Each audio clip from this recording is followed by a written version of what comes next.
Hola, buenas tardes. Muy contenta de Buenas estar acá tardes. reunida con Rocío Adriana, con Mari, de reencontrarme con ella, de conocer a Marco y de reconocer también a Buenas Rocío tardes. Adriana en estos tiempos, ¿no? En los que el abrazo que puede dar la voz que cuenta un cuento, ¿verdad? Y que canta un poema, a veces se ve obstaculizada porque bueno, esos otros ojos que son los oídos a veces no están dispuestos para escuchar. Entonces estamos reunidos en la tarde de hoy para eh, darle valor y para rescatar esos otros oídos, esos otros ojos que son los oídos a través del arte de cantar y de contar, ¿no? El Banco de la República, el área cultural del Banco de la República, ha querido reunir a estos tres artífices de la palabra oral, de los que hacen que nuestros oídos sean ojos, en un bello conversatorio que espero que nos fluya, que se llama Cantar y Contar la magia y los retos de la palabra. Entonces, bienvenidas, bienvenidos a este conversatorio de la magia y los retos de la palabra. Tenemos a Mari Grueso Romero, a Rocío Adriana Corredor Contento, que la veo muy contenta, y a Marco Durán. Me gustaría que Mari nos contara cómo desde su voz poética eh, de mujer afrodescendiente está asumiendo, ¿no?, la preservación y la difusión de los cantos y cuentos ante el avance de este mundo globalizado, Mari. Pues Mm, me refiero a la presencia casi permanente de las redes sociales, ¿no?, en la vida de los niños y de los jóvenes, incluso de los adultos.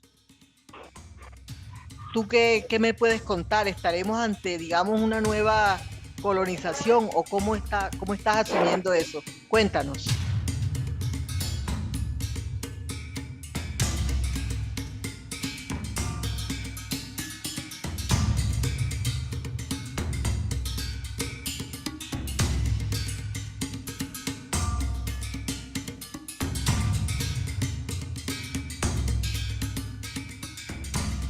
Bueno, muchas gracias al Banco de la República por haberme invitado, darme la oportunidad de poder estar con ustedes y sobre todo con usted, señorita, que hace mucho tiempo no había tenido el gusto de estar conversando, conocer a este caballero que aparece aquí, Marcos, y a todas y cada una de ustedes.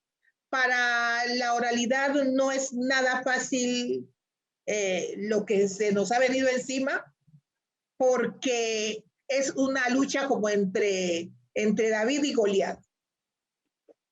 La oralidad, hemos tenido que buscar unos recursos, como quien dice, sacar el as que tiene uno bajo la manga y reinventarnos, porque esto no ha sido fácil con esta globalización. No están los niños y las personas inclusive mayores listas para sentarse a escuchar. Para escuchar, no, teniendo su celular ahí, no es fácil. No es fácil que ellos se pongan a escuchar los cuentos que le decimos. Entonces nos toca reinventarnos y buscar la manera de tenerlos motivados con las historias. Entonces, no es fácil, vuelvo y digo, no es fácil, pero ahí le estamos dando a la lucha y estamos tratando de que la oralidad no pierda su esencia, que no se quede en la cesta de basura para luego botarla. No, señor. Y mientras hayamos personas que estamos dedicadas a sostener esa tradición oral, esos cuentos, es la palabra, porque los cuentos han sido los portadores de la palabra, ha sido la manera como hemos enseñado, como hemos enseñado lo que son los valores a través de los cuentos, cómo hemos sostenido toda una cultura a través de la palabra oral, y entonces necesitamos no solamente poder hablar, sino tener un receptor. El emisor y receptor es importante en la comunicación. Y en el caso de los cuentos también. Entonces, tenemos que tener a quien contarles, porque hoy no nos enloquecemos. Un señor que se fue muy pequeño a Francia, era de Timbiquí, Cauca, y vuelve ya todo un señor ya como de 50 o 60 años de allá, ya se había olvidado del español. Y llega a Timbiquí y nadie le entendía su francés. Y él ya no entendía el español porque él fue pequeño, o sea, se fue de esos que adoptan y se lo llevan, y él quiso volver a sus orígenes, pero no, ni lo entendía ni él entendía a nadie, entonces la comunicación no se dio y el tipo terminó loco. Uno tiene que tener un receptor. Cuando estamos aquí frente a la pantalla y no hay nadie, no vemos a nadie, uno dice, pero ¿será que me están escuchando? Yo estoy hablando sola. Yo siempre espero y aspiro que hayan personas como están ustedes allí, que yo sé que me están escuchando. Entonces, es importante esos dos. Si emitimos la conversación, tenemos que tener un receptor quien la reciba, porque si no, terminamos locos. Entonces, no ha sido fácil, pero estamos estamos haciendo la fuerza, estamos tratando con entidades como estas y otras que están buscando la manera de apoyarnos a las personas que estamos trabajando en eso, de sostener la cultura, porque es importante nosotros saber el proceso, de dónde venimos y todos los cambios que ha tenido la historia, pero que aunque vamos a recibir lo nuevo, porque no nos podemos quedar con lo viejo, y tampoco las nuevas generaciones no nos van a aceptar eso. Entonces tenemos que hacer transacción, transar, hacer negociación para que nos escuchen. Y eso es lo que estamos haciendo. Entonces, aunque no tiene la misma potencia, la misma fuerza, porque antes no había televisor, entonces los muchachos tenían que sentar a escuchar o acostarse a escuchar los cuentos. Ahora no. Ahora hay de todo para distraerse. Así es que estamos haciendo la pelea, pero vamos bien. Hay grupos de cuenteros, de narradores, y entonces vamos a diferentes pueblos a narrar, a contar. Se buscan las instituciones a dónde poder llegar, a los jóvenes, a los colegios. Todas esas formas estamos haciendo para poder que perdure en el tiempo lo que es la oralidad. Mari, quiero interrumpirte ahí porque me llamó la atención una idea que expusiste, y es cuando dices que es importante tener un receptor porque si no nos volvemos locos, ¿no? Y nos cuentas la historia de este señor que se quedó sin receptores. Yo no dudo que ni tú, ni Adriana, ni Marco carezcan de receptores, porque han venido haciendo un trabajo fuerte. Entonces, pero yo lo que quiero que nos cuentes es que nos cuentes una anécdota, o que nos cuentes un sitio en donde tú sientes que encuentras receptores, y cuál es, por ejemplo, el poema o el cuento que más te piden a ti que narre, y que te das cuenta en ese momento que hay receptores y que vale la pena seguir. Bueno, desde el punto de vista de la literatura, si tomamos la poesía, entonces yo voy a decir Negra soy, La muñeca negra, Si Dios hubiese nacido aquí. Esos son, mejor dicho, impajaritables. La gente le gusta escuchar esos cuentos, esos poemas narrados. En los cuentos como tal, entonces a mí he escrito La muñeca negra, por ejemplo, la gente le fascina escucharla. Pero hay otros cuentos de nuestra tradición oral que también la gente le gusta escucharlo, como Sebastiancito de la Gracia. Revolcán Ceniza y sus 3 hermanos. Entonces uno le va metiendo de todo eso, pero hay otros cuentos que son reales y que pertenecen a la oralidad del Pacífico, que tienen que ver mucho con nuestra idiosincrasia. Y ese cuento se lo voy a contar ya, si usted me lo permite.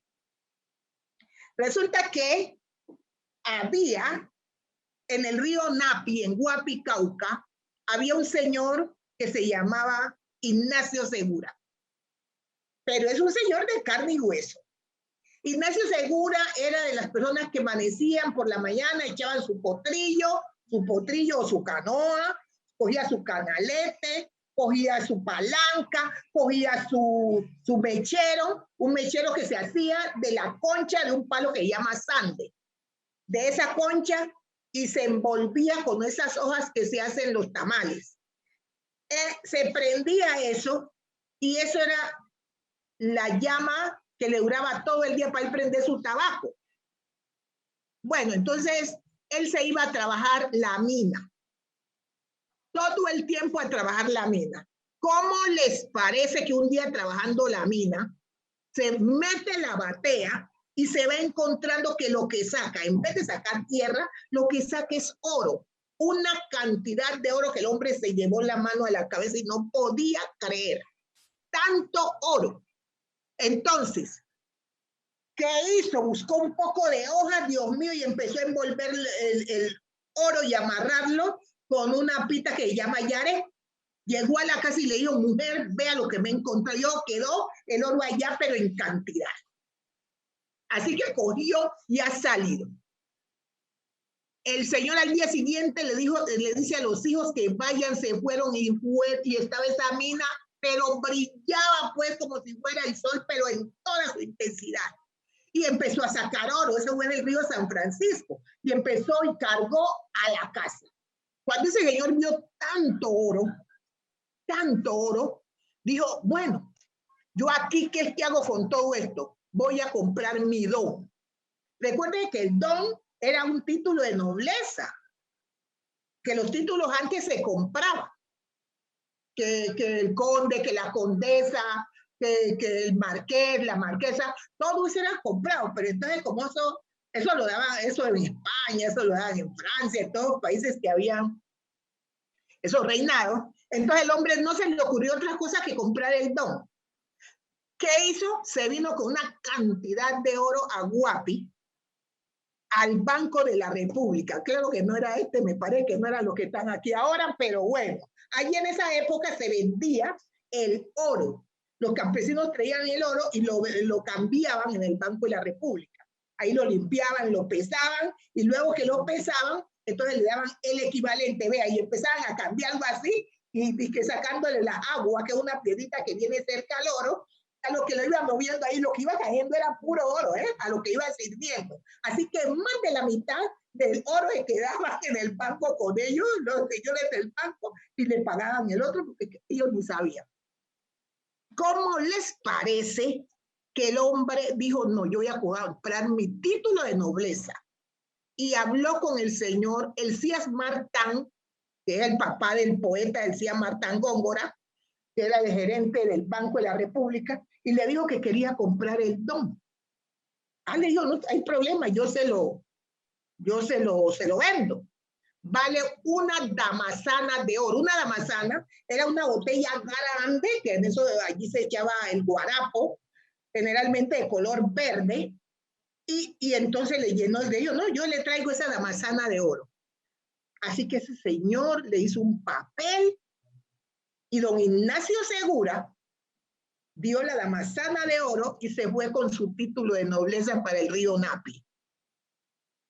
Él vivía en una parte alta de la loma, y entonces abajo estaba el río y la gente subía por ahí.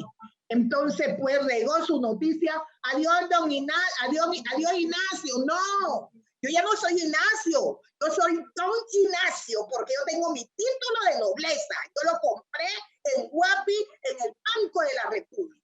Ay, Dios mío, y se fue regando el enredo, el bochinche del río Napi, que Ignacio Segura había comprado su título de nobleza. Ay, ¿cómo así que compró un título de nobleza? Sí, señor, ¿y cómo? Ay, el tipo se encontró una oriza y le llevó una damazana de oro. ¿Qué? Una damazana de oro, sí, señor, una damazana de oro, y se fue y compró su título. Ay, que eso se formó, pues corrió como el viento. Así estuvo, así que los hijos venían la gente. Ay, ¿cómo es que estamos aquí? Pues no, pues usted qué es lo que quiere comer, vamos a hacer una fiesta, y eran fiestas enteras, y eso era que se traía aguardiente caucano, y eso era que había, ¿cómo se llama? Lo de la que hacía guarapo, entonces era guarapo, era aguardiente caucano, y ahí mismo el baile y la fiesta y bebe. Los hijos no volvieron a hacer más nada, no volvieron ni tan siquiera a ir a la mina a traer más oro. Esto sí fue una locura completa. De esta manera, como él dio una cantidad de plata para el don y otra cantidad de plata la fue gastando así, la plata se fue y los hijos ayudándole a gastar, enamorando por todas partes, eran como 7 hijos y andaban alborotados en ese río Napi buscando novia, buscando mujer y entregándole plata, entregándole oro. Como todo lo que se malgasta tiende a terminarse, entonces cuando va viendo el hombre que la plata se fue acabando, y él tenía la costumbre, como vivía alto, cuando venía, sentía que venía una canoa porque la palanca, abajo tiene un recatón que es de cobre o de bronce, que a lo que van marcando el paso en el agua, entonces suena que chin, chin, chin, chin, a lo que se mete la palanca para alar la canoa, chin, chin, chin, entonces él se asomaba en el balcón. ¿Para qué? Para que la gente lo saludaba. Adiós, don Ignacio. Entonces ahí mismo cogía el sombrero y se lo bajaba un momentico. Adiós. ¿Cómo está, don Ignacio? Muy bien, gracias. Ay, don Ignacio, pero usted es el hombre más importante de aquí a esta región, el único que ha comprado su don. Sí, señor, yo soy el hombre más importante de esta región. Así que el oficio de él era, apenas oía que venía una canoa a asomarse al balcón, para que la gente le diera adiós, don Ignacio, el don. Para no alargar el caso, resulta que la plata se fue acabando, no se iban a traer, él se enfermó, también le salió una herida en la pierna, le dio flebitis y bueno, se enfermó, los hijos ya estaban acostumbrados a la buena vida, a la guitarra, al trago, a las mujeres, a la novia, a todo. Se acabó la plata don Ignacio y don Ignacio enfermo y los hijos se largaron. Oiga, la mujer pues ya lo había dejado porque me ante desorden. Oiga, la gente empezó a dar cuenta que la plata de don Ignacio estaba acabando. Y bueno, ya cuando sonaba la canoa que venía, él se paraba ya con dificultad porque tenía la pierna, tenía una herida. Y entonces, algunos ya no le empezaron a hablar. Entonces él decía, oiga, ¿cómo vamos pues? A veces que hacían y que no oía. Otros decían, no, bien, don Ignacio, y se iba. Hasta que después no le volvieron a decir nada, nadie lo volvió a saludar y la pena iba a matar a don Ignacio. Los hijos un día fueron a la mina antes de perderse y el oro había desaparecido porque el oro tiene oído. El oro no puede ver gente de malos pensamientos porque se va, se huye. Y entonces los hijos no consiguieron ningún oro más, se perdieron y don Ignacio enfermo y cada día mal. Entonces cuando oía que venía la canoa, de pronto se asomaba al balcón. Adiós, adiós, decía él, nadie le contestaba. Adiós, entonces ya empezaban a contestarle, adiós, don Gallinazo. El hombre se quería morir. Y se asomaba cuando venía subiendo la gente. Nadie le hablaba y cuando él les hablaba le gritaban, adiós, don Gallinazo. Ay. Y se fue acabando de morir el enfermo y esa angustia que ya esos que lo andaban rogando, que andaban en la casa, que andaban sobándole la chaqueta, como se dice hoy, lo habían dejado solo, el hombre estaba solo. Y nadie, cuando él hablaba, nadie lo escuchaba. Y si lo escuchaba era para decirle gallinazo.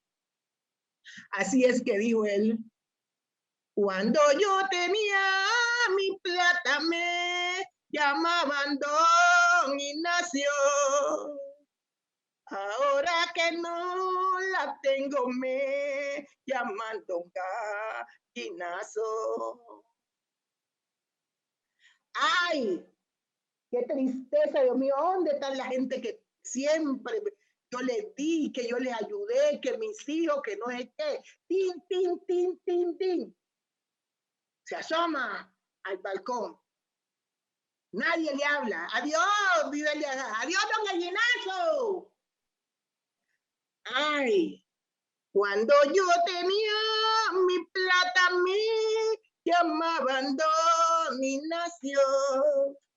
Ahora que no la tengo, me llaman Don Gallinazo. Se acabó mi cuento, que sea mentira o que sea verdad. El que lo sabe mejor, que lo vuelve a echar. Muy bueno. qué maravilla, con canto y todo terminó.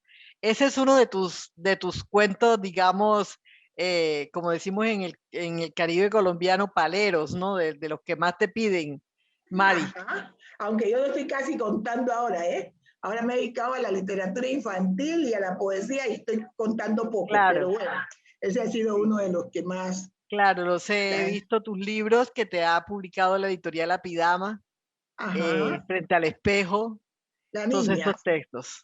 Ajá. Bueno, Mari, muchas gracias. Vamos entonces a conversar también con Marco y con Rocío Adriana. Marco, me gustaría que nos contaras, Marco, tú que eres un narrador oral, ¿no?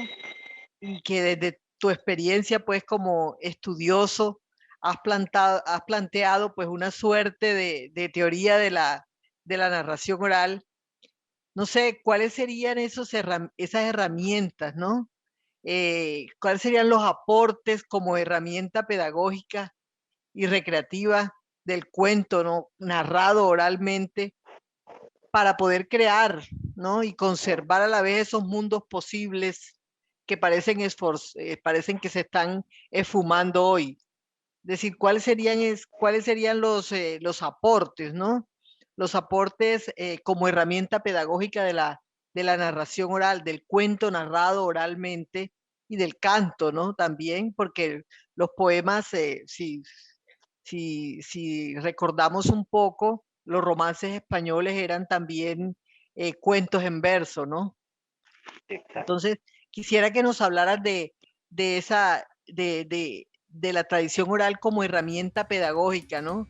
Para poder hacer que estos mundos posibles que se crean no se esfumen.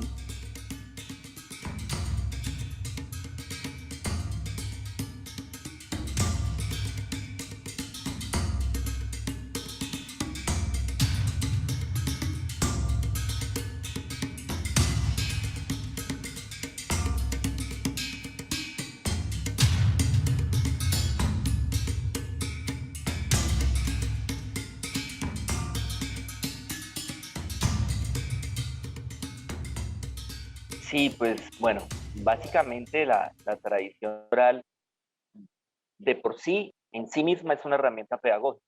Desde los chamanes en la tribu que compartían una historia, pero estas historias traían un montón de información de pronto geográfica, ¿sí? En las historias y ya los chicos empezaban a ubicarse geográficamente en la zona donde vivían, ¿sí? También venía información en los cuentos, hablaban de algún alimento, entonces también estaba la información sobre la forma en que ellos alimentaban su gastronomía, ¿sí?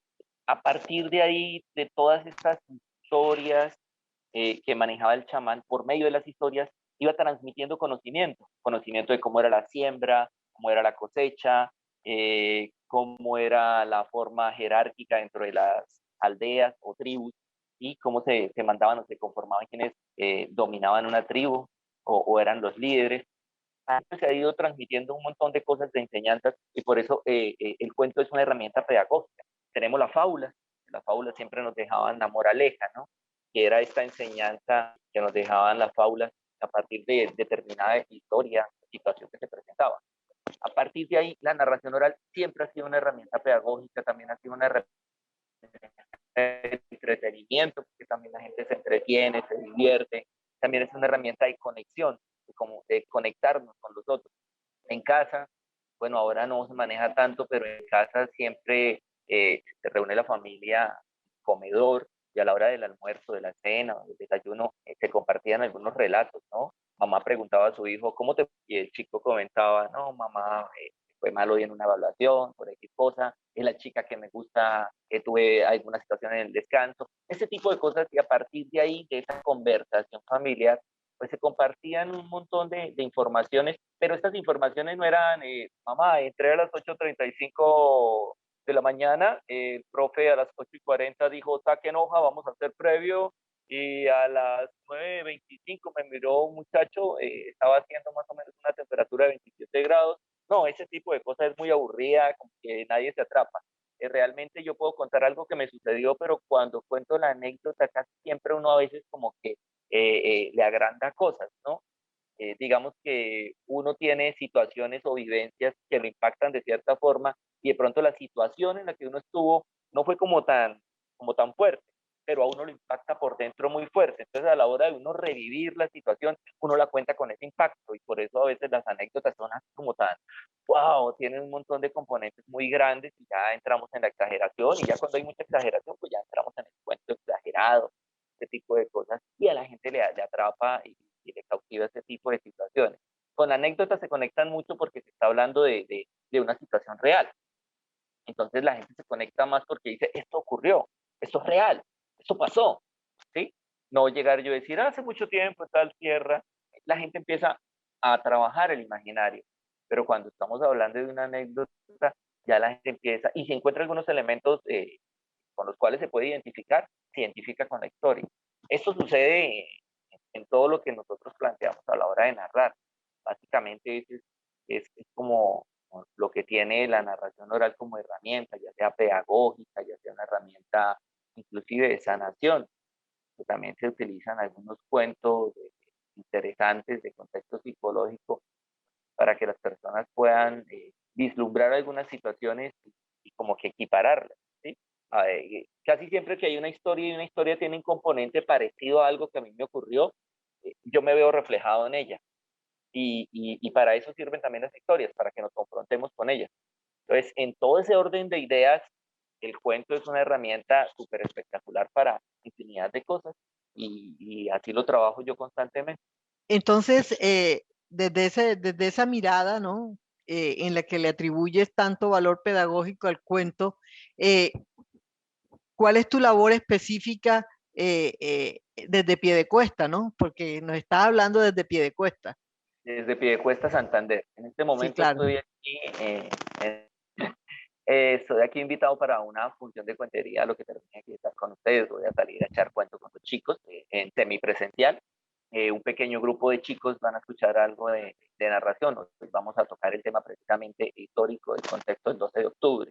Preparé algunas historias sobre eso. Ahorita les comparto un cuento precisamente que traigo para narrarle a los chicos. Y bueno, otros cuentos con algún componente entretenido, divertido, para que los chicos pues rompan como con todo lo que es estar de pronto aquí estudiando y a las horas de la tarde, que a mí me parece que estudiar en la tarde es más complicado, el bochorno, da sueño, se siente cansado. En la mañana uno está como más dinámico, más despierto.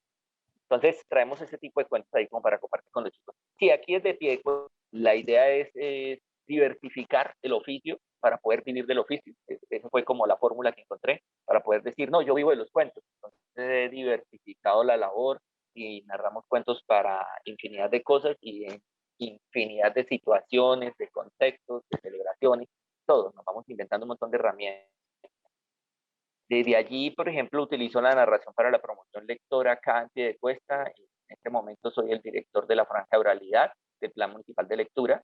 Entonces voy y narro historias con los chicos, a veces desenfundo algunos cuentos adaptados. Cuando termino el cuento les digo, este cuento es de tal escritor, yo hice una adaptación a la oralidad y quieren ver el cuento original y compararlo con este, a ver cuál les gusta, pues los invito y les doy la referencia del libro, les doy la referencia del escritor y algunos chicos sí se van a investigar precisamente a raíz de que escuchan el cuento, se van a investigar y oh, miran el texto y también esa es una forma en la cual nosotros abocamos a partir de la oralidad que los chicos vayan a la lectura. Así es como los empiezo a motivar. A veces se trabaja algunas veces con texto, pero yo soy más expresivo porque pues tengo una formación teatral y pues el vicio actoral siempre está presente a la hora de narrar, de contar historias. Sí, claro, son 2 experiencias distintas, ¿verdad? La lectura, porque son los ojos, y la narración oral o la lectura a través de los oídos. Bueno, nárranos un cuento. Bueno, entonces, eh, para las cuestiones de tradición aquí en mi municipio, yo me transformo en un campesino santanderiano de aquí de la vereda Guatiguará y hablo como un campesino santanderiano. Hola, hijo de puercas, me presento, yo soy Panelita, cuentero rural popular aquí de la vereda Guatiguará y les voy a compartir aquí una historia de la tierrita. ¿Mm? Resulta, puercas, que por aquí hay duendes, aunque no lo crean, por aquí hay duendes, ¿sí? Y resulta que había un campesino que le iba lo más de bien en su finca, man. Eso, las cosechas le daban un montón de frutos, mejor dicho, eso era una cosa mucho lo buena. Las vacas daban leche por montones, de puerca. Y ese señor estaba lo más de contento con esa vaina. Las cosas empezaron a cambiar. Empezaron a cambiar las vainas, de puerca, porque empezaron todos las malezas, de puerca, se le empezaron a dañar las matas, a caerles bichos, oiga, la leche de las vacas ya se le estaba agriando y el campesino apenas decía, esta vaina que contiene, esta vaina que contiene, no, esta vaina hay que arreglarla. Y el campesino cogió su macheta, cogió su mocho y fue puerca, se fue con el asadón para allá para atender los cultivos. Y se fue y empezó a trabajar en los cultivos, fue puerca y eso, y eche mucho por aquí, y eche mucho por allá, y se hierve los cultivos, y estaba deshiervando los cultivos, eso estaba, mejor dicho, lo más que entretenido en esa vaina, que no se dio cuenta cómo le pasó el tiempo, y el sol empezó a bajar, y eso, la luna empezó como a coquetear que iba a salir, y entonces el campesino cuando vio que, uy, fue puerca, esa vaina como que estaba oscureciendo, el campesino dijo, uy, ya va a tocar como pararse el jornal, y se quedó mirando, y a lo lejos, por allá, vi una luz, una lucecita así como verde, que tililado, y el campesino se quedó mirando a ver si esa vaina era como una luciérnaga, pero no, que la luciérnaga, la luz es diferente, es como blanquita, amarillita, y esta era verde. Y entonces el campesino se quedó mirando una luz verde, una luz verde, una luz verde, y por allá adentro en la memoria estaba como rebobinando la vaina, luz verde, cuando pues puerca se acordó que la luz verde, a él le habían dicho que cuando uno veía por ahí una luz verde, eso era un duende.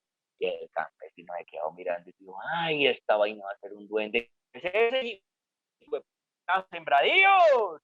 Ese chico puerca es el que me está volviendo nada aquí todos los sembradillos llenándome de maleza y ese montón de bichos aquí picándole a las maticas. No. Ese que está haciendo que la leche mía se agríe. No, así no podemos. Vamos a ver cómo solucionamos esta vaina. Fue puerca y se fue el campesino, mejor dicho, para descansar y al otro día madrugó más y salió tempranito con el asadón, con la macheta y fue puerca y se fue a buscar la madriguera para destruírsela, para que el duende fuera de su tierra, si no le hiciera más daño. Y el campesino, eso empezó y de hierve por aquí, y de hierve por acá, y de hierve, y eso cuando estaba mamado agarrado y se pega, fue puerca así como va a lebrestar aquí el guarguero, fue puerca y seguía, dale mocho, y así se la pasaba todos los días y nada que encontraba esa vaina. Nada que encontraba la madriguera del duende. Oye, entonces un día se mamó de esa vaina y pues se sentó allá en un taburete en el zaguán de la finca ya. Se puso a fumar un picote. Ya hartarse un guarapo. Estaba de lo más bueno allá hartándose el guarapo, fumándose el chicote. Cuando el campesino se quedó mirando el atardecer, lo más de bonito. Y vio allá una loma pela. Uy, hijo de puerca, esa loma estaba tan pelada que me parecía que tuviera de alopecia. Ya lo que el campesino vio allá, esa loma toda pelada. Esta vaina que contiene, uy, no. Esta vaina hay que solucionarlo. Y el campesino fue y cogió una pica, cogió un asadón y una macheta y se fue para allá, para la loma, a solucionar eso. ¿Por qué? Porque el campesino se dio cuenta que esa loma estaba pelada y resulta que eso cuando llueve, pues se desliza la tierra y empieza a generar erosión y se daña el terreno. Entonces el campesino fue a ver si pelaba esa vaina, a ver si sembraba algo, y cogió la pica y empezó a tirar pica y tira pica por aquí, tira pica por allá, y dando pica, y estaban esas allá moleando pica, y casi había nada recha la vaina, dale, cuando de pronto la tierra tronó, hijo de puerca, se movió todo, salieron rayos y centellas, humo, fuego, estrellas, mejor dicho, y apareció el duende con todos los efectos especiales. Y el campesino se mojó cucos y estaba todo pálido, pálido, pálido, pálido. Apareció una ánima bendita. ¿De qué va? Eso es donde le dijo, ¿qué estás haciendo? ¿No ves que yo vivo ahí abajo? Estás tumbando el techo de mi casa. Y el campesino, uy, qué pena con usted, señor Don Duende, y fue perca, yo no sabía, qué pena con usted, oiga, bueno, yo no sabía, Don Duende, figúrese que es que precisamente, pues yo me quedé mirando aquí esta vaina, y esta vaina aquí pelado, pues resulta que es que esta vaina de pronto cuando llueve se generan deslizamientos, y ahí sí, fue puerca, le cae usted todo el techo encima, y lo mata, fue puerca, más bien yo le estaba haciendo a usted un favor, porque la idea era aquí raspar estos antico y ver si sembraba un poco de maticas, algo ahí para la cosecha, pues para que la tierra no se dañe, porque eso se genera erosión y daña terreno. ¿Cómo la ven? Y el duende se quedó mirando y le dijo, no sé. Y el campesino quedó mirando y le dijo, uy, señor Don Duende, mire, qué pena, discúlpeme, de verdad, yo no quería hacer esa vaina. Yo era por salvar el terrenito, pero hagamos una cosa. ¿Qué le parece? ¿Qué le parece si yo siembro la cosecha? Y cuando dé la cosecha, recuerda, el sembradío, cuando dé el sembradío, yo cojo lo que es de la tierra para arriba y usted coge lo que es de la tierra para abajo. Y para la próxima, pues la volteamos. Para la próxima, usted coge lo que es de la tierra para arriba y yo cojo lo que es de la tierra para abajo. ¿Te parece? El duende se quedó mirando y le dijo, está bien, pero en esta cosecha a mí me da primero lo que es de la tierra para el vecino por dentro apenas estaba así como cagando la risa y pues porque el gran pedo estaba sembrando yuca. Pues llegó la época de la cosecha y el campesino se puso y arrancó todas sus yucas y fue puerca y se fue contento con el montón de yucas y el duende vino y recogió todo ese montón de palos y hojas y también se fue contento. Y para la próxima, pues se la volteó el campesino que le dio por sembrar disque maíz. Y entonces el duende allá recogiendo todo ese montón de raíces y el campesino recogiendo todo ese montón de mazorca. Y mazorca para hacer así arepita de maíz pelado, fue puerca. Y lo más de rica para hacer una regañón. Y nada menos que ahí al mutecito, fue puerca, un sancocho de gallina criolla. Uy, no, esa vaina estaba poniendo mucho lo bueno. Y estaba el campesino contento recogiendo las mazorcas. Se fue contento. Y el duende, pues contento con todo ese montón de, ahí de raíces. Y así se la pasó el campesino, ganándole de mano al duende de puerca, porque es que es muy fácil mantener contento a una persona que no sabe un carajo lo que sembrar la tierra. Ahí se la dejo. Mi querido Marco, no, Y muy bien, ese el es poder, el personaje narrador. claro, sí es la puesta en escena del cuentero que nos transporta a otros mundos a través de la palabra y su histrionismo, ¿no? Fíjense cómo la palabra nos está haciendo a través del cuento volar a diferentes regiones de nuestra geografía. Gracias, mi querido Marco. Entonces, quiero ahora que conversemos, que escuchemos a Adriana Corredor. Yo tengo muchísima curiosidad por conocer todo este proceso y yo me imagino que las personas que nos ven y que nos están escuchando en estos momentos, también ahorita que empecemos pues a hablar con Adriana. Adriana Corredor Contento, qué bonito apellido, es la fundadora de algo que se llama el slam poético, y es, digamos, la gestora de esta práctica en Colombia. Tú has dicho sobre el slam, corrígeme la pronunciación si no estoy, se me sale mucho el caribeño a ratos, que es un ejercicio social, ¿verdad? Y que es un proceso, no un proceso cooperativista. Ya cuando mencionan esa palabra de cooperativismo, a mí me parece toda una apuesta social y toda una apuesta utópica, ¿verdad? Para crear comunidades y resistir desde los distintos márgenes y periferias y construir una utopía democrática. A mí me gusta pues que hoy te invito pues a que nos cuentes experiencias, ¿no? Experiencias concretas acerca de esa construcción de comunidades, ¿no?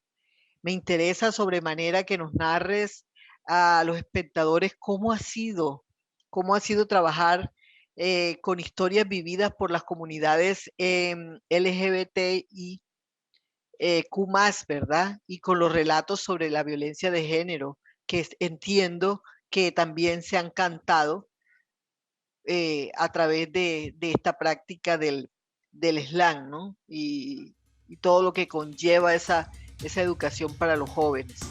Entonces, Adriana, te invito a que nos des luz y a que nos ilustres sobre esta bella gestión que vienes haciendo.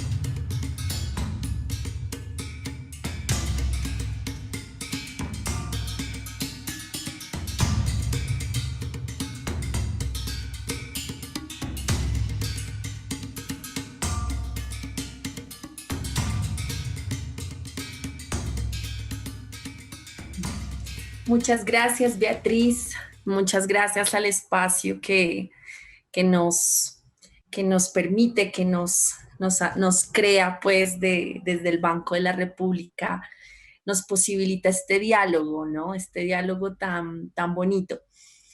Bueno, primero empezaría por decir que dices slam de una manera bellísima, es decir, digamos que la literatura, cuando yo entré a estudiar literatura, yo entré pues como con unas ideas, ¿no? Porque me encantan las historias, yo soy así súper pendiente de escuchar lo que las personas cuentan, me encanta.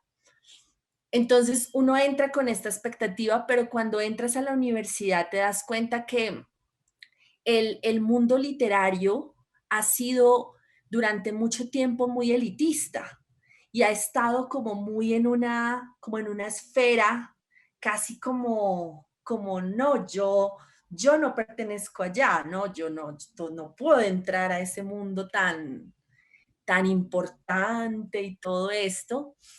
Y justamente ahí es donde, digamos, como que se parte o se separa como una gran experiencia de lo que sería más una poesía cercana a la realidad de muchas personas en este país. Entonces, ahí nos encontramos con todos estos bellos acentos. Tú dices, por ejemplo, slam, como te sale.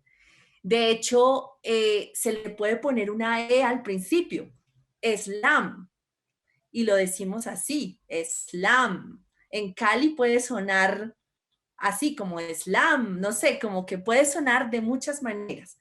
Digamos que esa no sería como, o sea, más bien lo interesante es que suene diverso, ¿no? Eh, respecto a lo que dices de las experiencias, bueno, primero que todo, no soy como tal una fundadora del slam poético, porque el slam poético es una práctica mundial.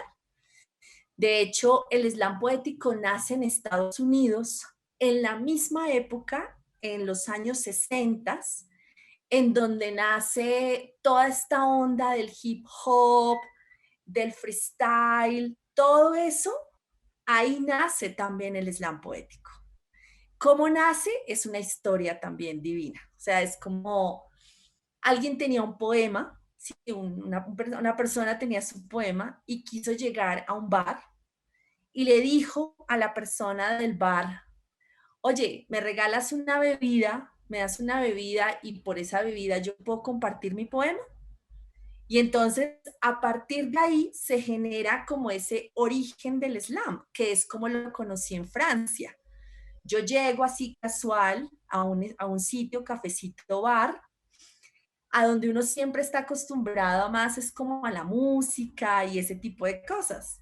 De repente llegué y me preguntan, ¿tú quieres participar en el slam poético? Y yo, no, no, ¿qué es eso? Entonces, claro, yo en ese momento no, o sea, no lo conocía, solamente observé. Yo no manejaba tan bien, o sea, no entendía perfectamente el francés. Bueno, todavía no lo entiendo perfectamente, pero lo entiendo. Entonces, de repente me senté y solo me puse a ver, había un micrófono ahí y la gente se anotaba en un papelito, los que organizaban en un sombrerito metían los papelitos y al azar, ¿quién va a pasar? ¿Quién va a pasar? ¿Quién sigue? Tan. Pasaban al frente y cuando yo veo esa puesta de sí en ese escenario, pues escenario me refiero a un micrófono con una silla, yo quedé muy impactada porque a pesar de no entender tan bien el francés, entendí muchas cosas. ¿Por qué? Porque era una poesía viva, era una poesía visceral, era una poesía como en escena. Entonces ahí yo quedé fascinada. Entonces el slam como tal originalmente se daba como en los bares, como en espacios así culturales. Tú llegabas y decías, bueno, quiero participar. Y slam traduce torneo. Entonces en realidad es un torneo poético. Se escogían, normalmente se hace 3 jurados del mismo público, nada expertos en literatura, nada expertos en, puede hacer cualquier persona. Te lanzo una pelotica, a ti te tocó. Y entre esas 3 personas eligen como esa mejor puesta en escena, porque no es solo la poesía, sino la puesta en escena de esa noche. Y hay una o un ganador. Y ese ganador se lleva algo simbólico, como otra bebida, un aplauso y ya, pero sobre todo se lleva como ese disfrute de haber participado. Entonces, así se crea y en el momento, en el mundo entero se practica el slam poético. Es en el mundo entero, en Japón, en el norte de África, en América Latina, prácticamente en todos los países. Y cuando yo llegué de Francia en el 2015, pues realmente no se conocía esto. Empecé a hacerlos, dije, no, yo voy a hacer esto y voy a hacer esto. Y primero empezó así, como en unos centros culturales, en algunos espacios donde la gente llegaba y decía, wow. Y cuando se terminaba el evento, la gente salía diciendo, ay, qué cosa tan cálida, como tan familiar, como al principio yo tenía 3 participantes y al final tenía 15, porque entre tú empiezas a escuchar al otro, te animas. O sea, tú dices, ay, eso está genial, ay, oye, yo también quiero participar. Entonces se genera como una ir y venir entre pasar y escuchar, pasar y escuchar. Y siempre pongo esta frase muy linda de un gran amigo mío, DJ, Dr. Tiger, quien nos ha acompañado en algunos espacios, dice, es que en el slam poético, quien más disfruta es quien escucha. Y es muy cierto, porque tú estás en un slam así escuchando, uno pasa a decir su poesía y tú pasas con tu piel ahí puesta. Tú lo que estás es poniendo tu piel para todo el mundo, para ese mundo que está ahí. Entonces eso tiene mucho corazón, tiene mucha alma, es algo muy bello. Entonces, en realidad yo lo que hice fue fundar o crear el Slam Poético Festival Colombia. Yo me inventé un Pero eso festival. dije yo, eso dije yo. Ah, bueno, Sí, sí, sí, sí, claro. eso. Entonces creo este festival y es un festival que inicia así, con como nos suele pasar a la gente que trabajamos en la gestión cultural, con las uñas, con los trueques de las otras personas, con unos recursos mínimos. Y entonces empezamos ahí con el slam en el festival en el 2019 y a partir de ese momento se empieza a generar una comunidad slamera que le llamamos muy hermosa. Entonces, para contarte un poco sobre esas experiencias, a mí me encanta trabajar sobre todo con jóvenes. O sea, mi mayor motivación desde que empecé después de la carrera fue trabajar en bibliotecas escolares. Yo amo trabajar con jóvenes y me encanta sobre todo trabajar como entre los 13 y 19 años. Me encanta. Y se empezó a consolidar poco a poco, porque eso toma su tiempo, una comunidad eslamera de muchas localidades de Bogotá, con unos chicos y unas chicas que se quedan así como maravillados escuchándoles todo lo que tienen que decir. Entonces, por ejemplo, algunos de ellos, o sea, la mayoría de ellos no tienen ni siquiera para el transporte para ir a un evento. ¿Qué hacemos? Entre todos, ¿sí? Reunimos tal, listo, que un bus no nos vaya a obstaculizar el hecho de que ustedes puedan ir a un espacio y presentar su poema. O sea, eso no va a obstaculizar esto. Entonces, digamos que uno entiende mucho las diferencias tan grandes y además ves en la cotidianidad qué significa que yo les diga, chicos, salió un evento, vamos entonces, ¿quiénes pueden? No, yo puedo, listo. Chicos, entonces por el evento nos van a dar 500,000 pesos. Entonces los vamos a repartir así. Mira, esos chicos quedan felices, felices porque dicen, pucha, de verdad, no es imaginado que si yo voy a ir a un evento y voy a decir mi poema, pues me puedan dar algo de dinero, así sea para el refrigerio, el bus, el qué sé yo. Entonces se empieza a pensar la poesía y el arte, porque sabemos que siempre ha sido muy precarizado en Colombia, como una forma de vida, como un camino de vida. Además es un camino hermoso porque es un camino creativo, autónomo.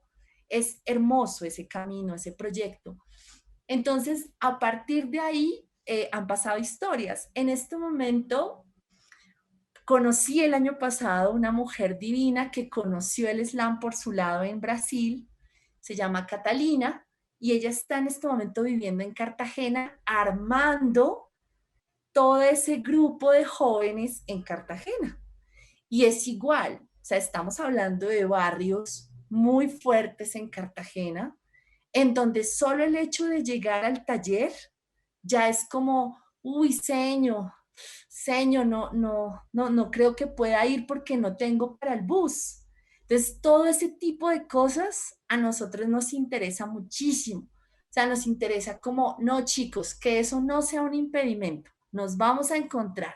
Lo importante es que estemos juntos, podamos hacer las cosas, ustedes puedan participar y ustedes puedan creer en lo que están haciendo.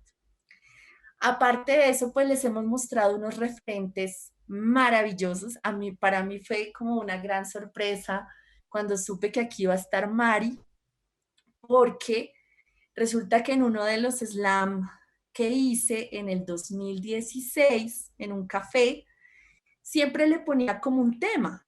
Y yo puse como tema ese día, pues estaba el slam, pero a la par leíamos poemas de autores y ese día escogí la recopilación de mujeres poetas afrocolombianas y escogí, de hecho, algunos poemas de Mari para poder contarla, narrarlos ahí, decirlos.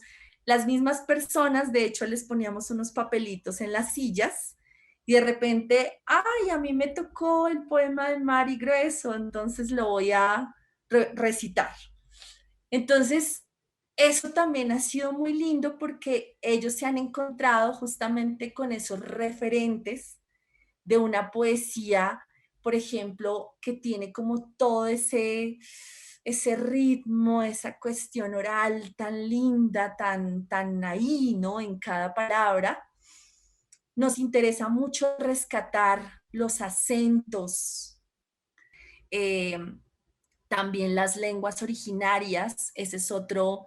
En México, por ejemplo, ya existe un slam muy fuerte en lenguas originarias. La onda queer o disidente también es muy fuerte. Acá en Colombia también estamos ahí trabajando, armando contactos, convocatorias, incluyendo igual ya en algunos espacios.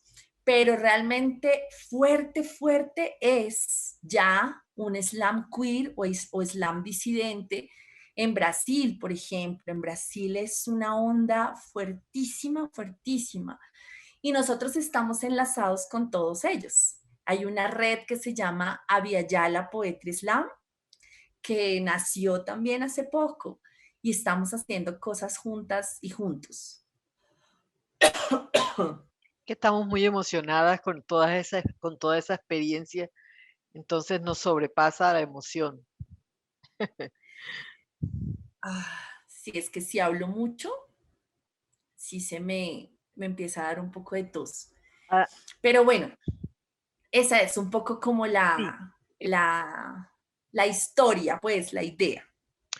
Pensaba yo, Adriana, cuando te estoy escuchando todas estas historias y sobre todo con tu inicio, con tu inicio de la intervención, que no tiene nada que ver con, que decías que esta práctica del slam no tiene nada que ver con esta literatura bastante aristocrática, canónica, que es absolutamente diversa, eh, y que se convierte en un estilo de vida y quizás en una forma de sobrevivir, ¿verdad?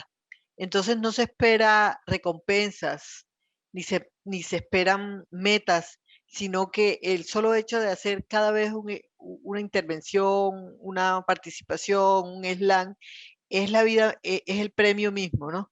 Como en aquel poema Ítaca de Cavafis, en el que si vamos hasta Ítaca y la encontramos pobre, pues todo lo que sufrimos para llegar a Ítaca era verdaderamente el premio, ¿no? Entonces es eso, también como que la poesía en sí es un premio, hacer ese tipo de poesía en sí es un premio y no se espera que haya una meta por alcanzar, sino que la meta es todos los días poder sobrevivir para poder hacerlo, ¿no? Sobre todo porque son comunidades periféricas en las que esta práctica es pues, o al menos la estás llevando o se están realizando, ¿no? Sí, tal cual. Es que nosotros nos hemos dado cuenta que hemos perdido muchísimo la capacidad de escucha. En realidad no escuchamos. Incluso todos estos aparatos electrónicos, casi que un correo, casi que un mensaje, es tanta la información que llega que realmente, o sea, leer bien todo, o sea, con mi hermanito me pasa, es como le mando un mensaje y le digo, pero eso ya se lo había dicho, no me leyó. Entonces pasan como todo ese tipo de cosas, ¿no? Llega tanta información o escuchas tantas cosas que pierdes incluso con ello la capacidad de escuchar realmente al otro. Entonces, ese realmente es como el gran, o sea, hacia donde nosotros vamos. O sea, yo siempre he puesto mi meta con esto como trabajo para que nos volvamos a escuchar realmente, ¿no? Es como con toda nuestra esencia, como desde toda esa cuestión tan visceral con la que hacemos o con la que contamos una historia. Estamos poniendo nuestra alma ahí, nuestra piel. Entonces, si yo estoy poniendo todo eso, pues merezco ser escuchada, ¿sí? Entonces, como es un torneo, sí es una competencia y hay un ganador o tal, pero no es una competencia para nada como de premios, pues de no, es un juego. O sea, nosotros siempre lo ponemos como un juego. El último slam que hicimos de chicas, que fue en la inauguración del escenario móvil María Mercedes Carranza, al lado del Monumento de Banderas, fue muy especial porque eran 6 chicas y las 6 chicas llevaron, o mejor dicho, lo hicieron increíble. Escogimos 5 jurados así del público casual. Y eran textos de Entonces, María Mercedes. no, no, no. Ah, sí, sí, digamos que el tema era un poco como ligado a María Mercedes, pero eran poemas propios. O sea, Ah, siempre ya, tiene que entiendo. ser tú participas en un slam con un poema propio. Entonces, participaron, fue hermoso. Y al final, cuando hablamos entre todas, pues hubo una ganadora, es una chica barranquillera increíble que, ¡wow! O sea, como que lo hizo con una emoción, todas quedamos así como, y pues bueno, ella ganó, y decíamos, este escenario, María Mercedes Carranza, es tuyo, ¿no? Es un poquito algo así. Y luego hablábamos y todas decíamos, no, es que ella merecía ganar, o sea, ella lo hizo increíble. Claro, Entonces se genera también una forma de competencia muy, en mucha confianza. Para nosotros siempre el slam tiene que generar un espacio de confianza, o si no, no claro, se logra. de distensión. Exacto. Y también se puede hacer sin torneo. Sencillamente también lo hemos hecho así, trabajando con niños, con jóvenes. Y es más la puesta en escena. Y les decimos como, ay, no, mira, en lo que tú hiciste nos gustó mucho esto, aprovecha mucho el tono de tu voz, aprovecha esos ojos tan hermosos que tienes para que seas más expresivo, cosas así y ahí se queda. Es como más la puesta en escena.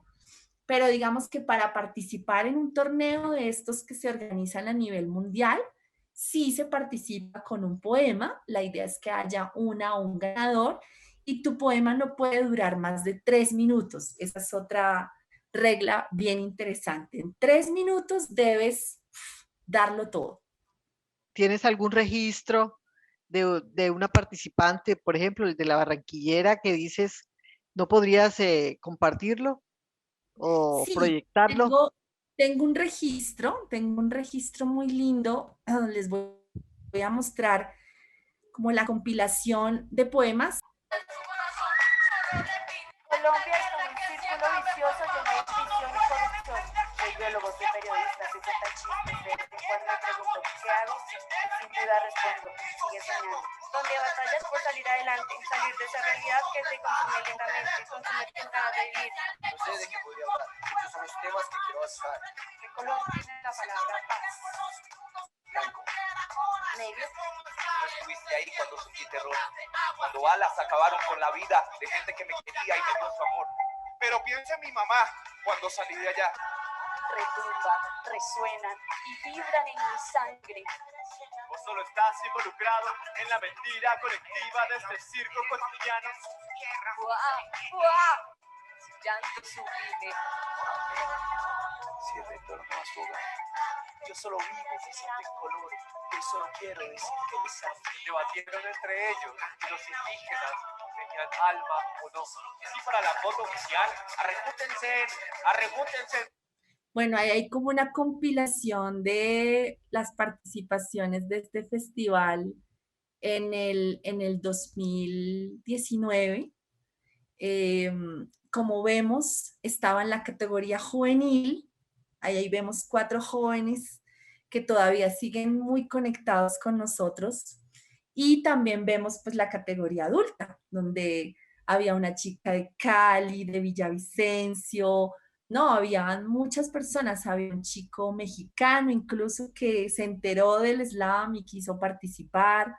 Entonces es muy diverso, es muy amplio. Un chico alto que hablaba acerca de los indígenas, él, por ejemplo, ella ahora es ella, es una persona que se considera no binaria.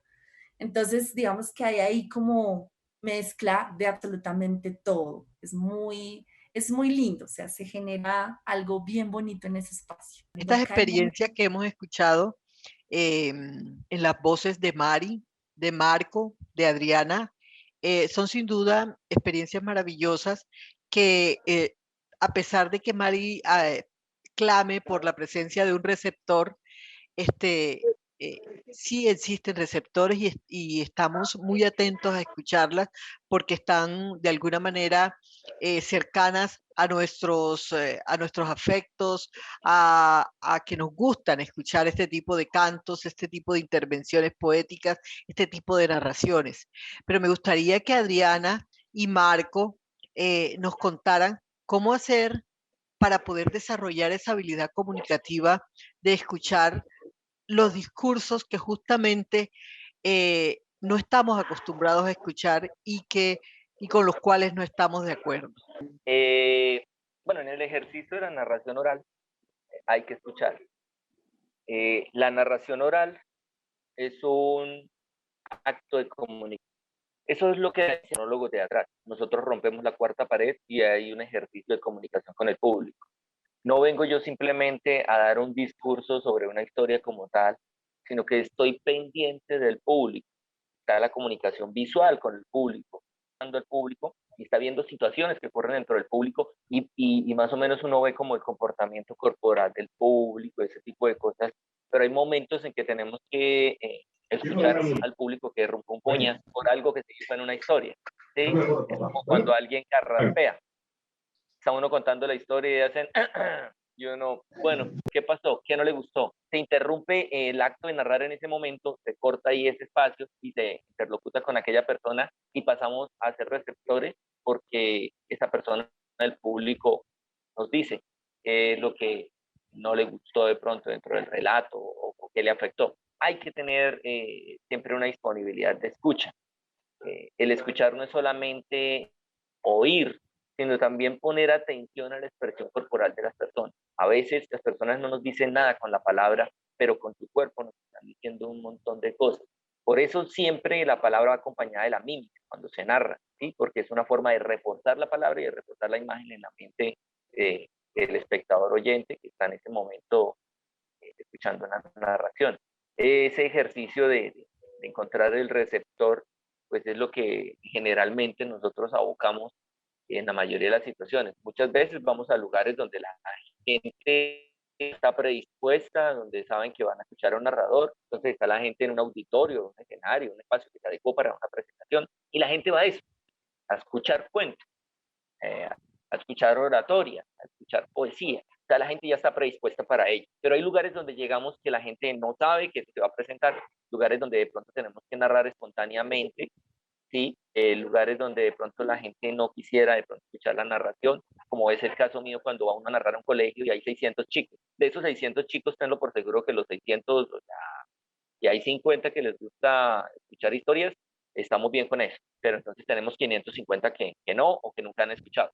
Tenemos que entrar a conquistar, ¿sí? Es un ejercicio de conquista, de coquetear con el público, de traerlo y también de decirle, escúchame, que yo también te escucho. Estoy pendiente de a veces las imágenes hacen ruido, por eso también tenemos la imagen. Entonces, ese es el ejercicio importante de la escucha todo el tiempo. Y no solamente quien está de público escuchando a alguien que está oralizando, sino también la persona que va a narrar. Debe tener un alto grado de concentración de escuchar al público. Y escuchar al público es ver qué está pasando, qué está sucediendo en ese momento para de pronto ir adaptando la historia, ¿sí? Y que cale bien en el momento, en esa coyuntura, en el espacio y tiempo que hay en ese momento de la presentación. Eso es básicamente el ejercicio. Entonces tenemos que estar muy atentos a escuchar para que nos escuche.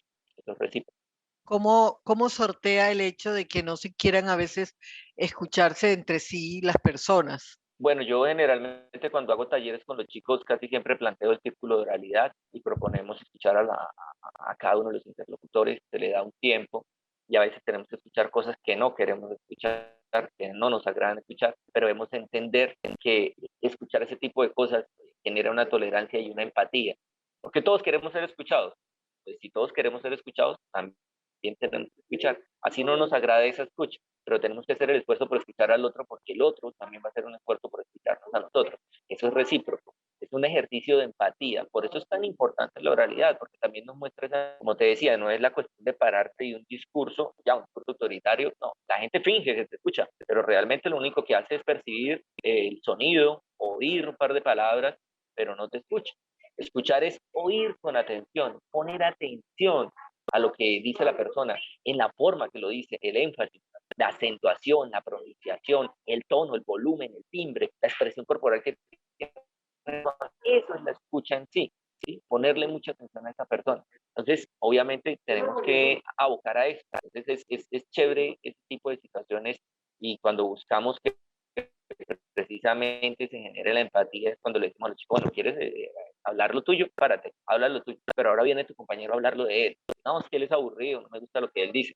Ah, pero si quieres que te escuchen a ti, entonces a él le puede parecer lo tuyo de otra forma, ¿sí? Porque cada quien percibe las cosas de una forma diferente. O sea, no todo el mundo de pronto le gustará mi forma de narrar historias, le gustará otro tipo de narrador u otro tipo de historias, sí, porque para gustos, pues los colores, dicen por ahí, ¿no? Y es eso. Entonces debemos entender que es importante escuchar al otro y se genera a partir de ese ejercicio de empatía y creo que eso ayuda mucho para las cátedras de paz, precisamente de escucharnos, nos ayuda a solucionar los conflictos, porque a veces no escuchamos al otro, dice, pero nunca lo escuchamos y luego le hacemos el reproche y la persona, como lo decía ahorita, esto, decía, no, oye, no me leíste el mensaje de texto, o sea, realmente lo leyó de pasón, no le puso atención y no se dio cuenta de la información importante que le estaban dando en ese momento. Y es eso, ese tipo de cosas con las que tenemos que empezar nosotros a trabajar. Y ahorita que estamos en la época de las telecomunicaciones, es irónico que no nos escuchemos. Es supremamente difícil. Para nosotros es difícil tener que trabajar online. Ya ahorita Mari, si alguien me estará escuchando, no sé, este tipo de cosas. Es supremamente complicado porque no tenemos al público de frente y no vemos su reacción frente a lo que está escuchando. Mari, ¿cómo, en tu caso, mi querida Mari, cómo sorteas que el hecho de que no necesariamente siempre hay escuchas atentos y la necesidad de aprender a escuchar incluso lo que no nos gusta? Es un poco complicado porque no siempre lo que uno dice le gusta a todos. Entonces ahí empieza el problema. Pero yo siempre les digo que hay una regla en literatura que dice que hay que saber escuchar. Si nosotros no sabemos escuchar, no podemos entender qué es lo que nos están diciendo. Y muchas veces hasta hacemos la pregunta que ya ha sido resuelta. ¿Por qué? Porque no supimos escuchar. Entonces, regla primera en literatura o en español o lo que sea, hay que saber escuchar. El único que podía hacer 5 cartas a la vez y no equivocaba era Bolívar. Pero como Bolívar tuvo unas cualidades excepcionales, entonces él sí le podía dar el lujo de escribir, estar dictando 5 cartas sin equivocarse. Uno tiene que estar pendiente de lo que le están diciendo para poder entender, comprender e interpretar y poder sacar conclusiones o a partir de lo que escucha poder crear otras historias o sacar un ensayo o otro cuento, no sé. Puede uno a través depende de lo que escuche, la sensación y la manera como le llegue a uno lo que ha escuchado, le puede avivar la creatividad.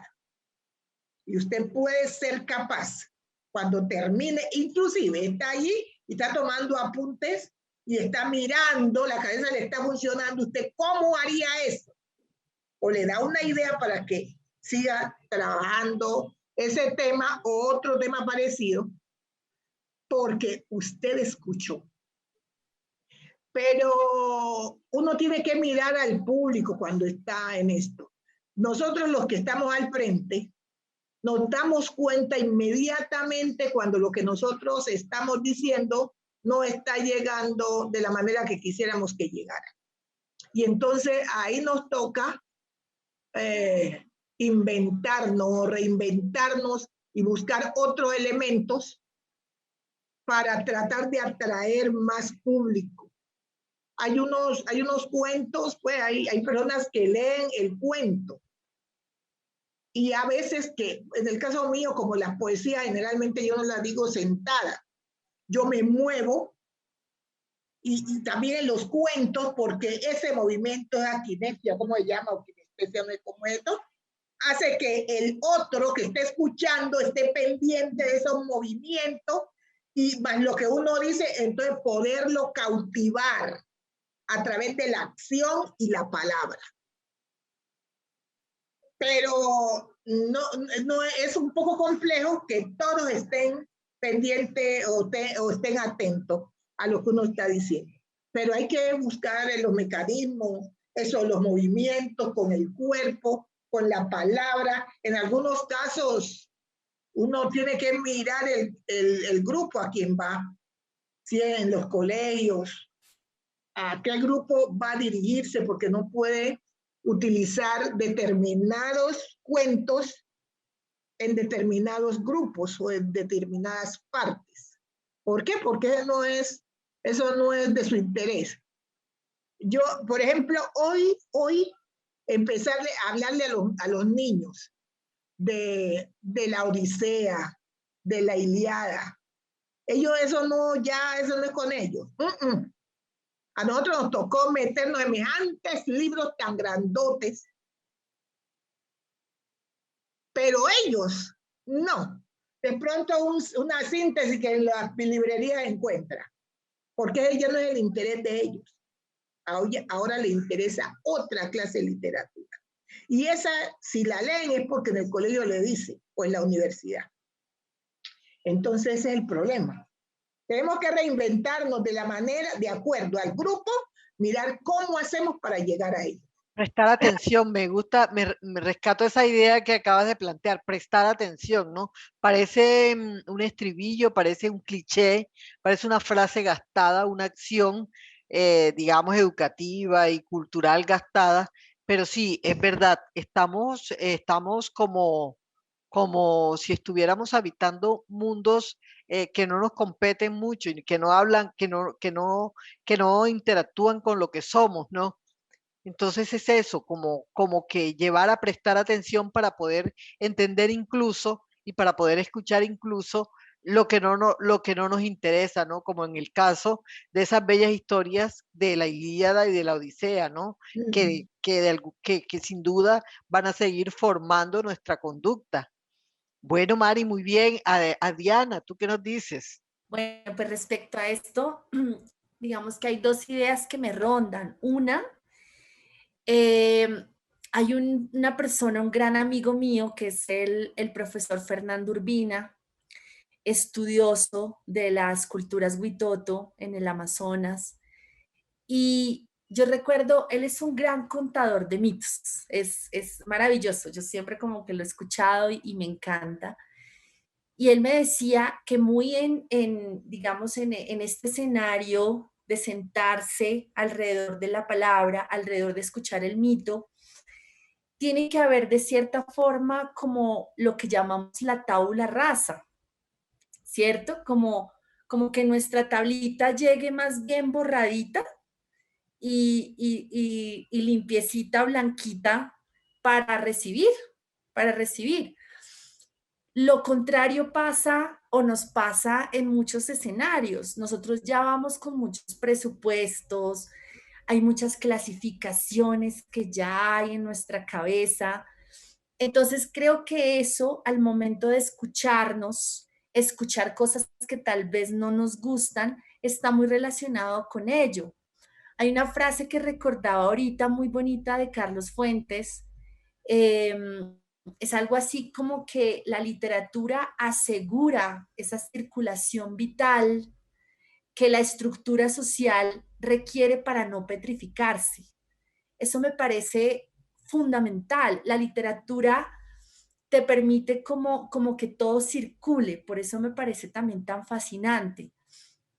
Y al circular, pues también permite que tú te encuentres como en un escenario de escucha en donde de repente van a aparecer cosas donde se digan cosas que tal vez no tenías presente o con las que no estabas de acuerdo, pero como que las vuelves a ver. El problema es cuando ya estamos como hay algo como tan petrificado en nosotros como por decir algo, ¿no? Todas estas clasificaciones eh, por la conducta sexual o etcétera, ¿no? Entonces, claro, o sea, si tú sabes que hay una cantidad de cosas que ya tienes como muy arraigadas, como no, es que yo no estoy de acuerdo con eso, y pues llegas a estos espacios, pues seguramente te vas a encontrar con ello. Entonces pueden pasar varias cosas que también resulte, uno, que intentemos llegar con esa tabula rasa, pero lo otro es que en efecto nos encontremos con un público que no quiere escuchar ciertas cosas, ¿cierto? Que como dice Marco, le da como la carraspera. Yo creo que en ese caso la gestión o las personas que organizamos los espacios de escucha somos muy importantes, porque en nosotras y nosotros recae como toda la responsabilidad de generar un espacio seguro para todas las personas que van a estar allí. Entonces, creo que ahí es donde también la gestión cultural y las personas que nos dedicamos como a generar estos espacios, también ahí está nuestra gran labor. Y es decir que este es un espacio seguro en donde las personas que van a decir sus poemas, que van a hablar, pueden decir las cosas que sientan, que consideren, y siempre como con esa intención también de no vamos a herir a nadie, o sea, que la literatura no hiera a nadie, al contrario, que haga salir esa luz que hay en toda la humanidad, ¿no? Finalmente, en todas las personas, seamos distintas o no. Entonces, creo que son como, para mí, entran en juego como esas dos cosas. Adriana, es que ustedes están trabajando o trabajamos pues con la literatura, que es quizás una de las artes más libres, ¿no? En el que caben todos y todas, ¿no? Desde incluso el dolor del verdugo, ¿no? Porque el verdugo también siente dolor, hasta el dolor de la víctima, ¿no? Del negro, del blanco, del amarillo, del rosado, de todos, ¿no? Entonces contamos con esa garantía de que la literatura es el discurso menos dogmático, menos ortodoxo, y depende pues de nosotros también gestionar ambientes en que la literatura tenga esos espacios. Muchas gracias, Adriana. Bueno, después de haber transitado por estos mundos maravillosos que nos han ofrecido Marco, Mari y Adriana, les damos todo nuestro agradecimiento por estar muy al tanto y muy pendiente de que justamente desde una plataforma ustedes están conociendo todo lo que se está haciendo por rescatar los cantos y cuentos y la oralidad, que paradójicamente se dice que con la globalización y la tecnología se está perdiendo. Pero fíjense que hoy, gracias a esta charla, a estas intervenciones de estos seres maravillosos, justamente es la tecnología la que les está dando a conocer cómo ellos están rescatando la palabra poética y la palabra narrativa. Muchas gracias.